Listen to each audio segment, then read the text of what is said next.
The 2026 is the new 2016 meme is the biggest industry plant of a meme we've had in a long time. Forbes has done a story on it. NPR has done a story on it. There's already a full Wikipedia page about it. Actual industry plants like Little Pump tried to hop on the trend by tweeting about it. But of course, in true 2026 fashion, he just got made fun of in his comment section. Of course, Little Pump's peak, if you want to call it that, was more like 2017. But let's be honest, Little Pump is spiritually stuck in 2016. In fact, his persona and aging relevance is almost a perfect encapsulation of why 2026 could never be 2016. I just don't see Chewbacca Mom capturing the internet's attention like she did in the 2016 era. Or maybe they'll dig up Ellen DeGeneres from whatever slime pit she's currently in. We could reboot her show and she could have Damn Daniel as her first guest, and we could do a Where Are They Now after 10 years after the internet fame is worn off. The hard pill to swallow is that the 2016 internet is dead and gone and nothing could bring it back. The prevalence of AI slop and above all censorship saw to the final nail in the coffin of that era. But shit, I mean, I understand completely why people would want to return to the simplicity of 2016. Who wouldn't want to go back to a time in history when you could buy Bitcoin for under $1,000 throughout the entire year? I'd hop in my DeLorean right now, go back in time, beef up a crypto wallet, prevent the assassination of Harambe, and then move back to current year where I'd party like a rock star. But the last thing I'm gonna do is dig up my old fidget spinner, boot up Pokemon Go, and walk around my local town pretending that it's a year that wasn't too hot anyway.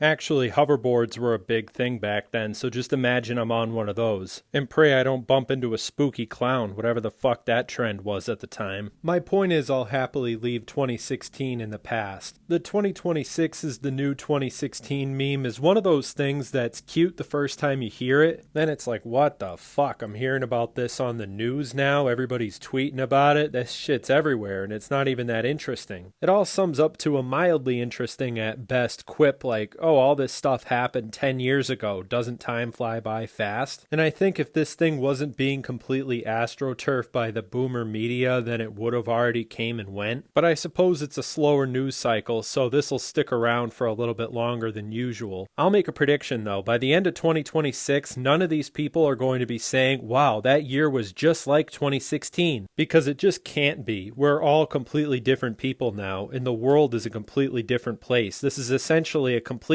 different timeline. And as far as a 2016 cultural revival goes, whatever that means, don't get your hopes up. I read in one of these articles, people are starting to dress like it's 2016 again. And then I searched 2016 clothing, and it's just people wearing the same shit they're wearing now. The 50s, 60s, 70s, 80s, and even to some extent the 90s all had their own distinct identity. Like you search 60s fashion, you'll probably get a picture of a hippie, and then if you search 50s fashion, you'll get a dude in a top hat and a suit. You understand the idea. But since the turn of the millennia and onward, IRL fashion, it just sort of looks like different replications of the same. But I think to a certain extent, 2016 deserves some credit in one regard, and that's of course internet memes. 2016 occurred at a very significant time in internet history. A lot of people don't realize, but memes themselves hadn't been fully integrated into the cultural zeitgeist at the time. So when you look at what are now referred to as 2016 memes, they do have a very distinct look to them. The word meme itself was essentially coined in that period of 3 years where people needed a way to describe what was actually happening on the internet and its effects on society. We take it for granted now, but memes played a huge role in the 2016 election. Sociology hadn't quite merged with internet archaeology yet. Society, and by extension the power structures that be, were still contextualizing the role that everybody having access to the internet in their pocket was going to have on the civilization we live in. So although I think a 2016 meme revival sounds a little bit childish, but there is some credence to be given to the identity that memes themselves had in 2016. This is of course coupled with the fact that censorship hadn't completely taken over the internet by this time. I personally consider this a golden age of YouTube when content creators were able to be a little bit edgy and therefore a little bit more entertaining. Nowadays it's so corporatized and self-aware that it's pretty hard to stomach 90%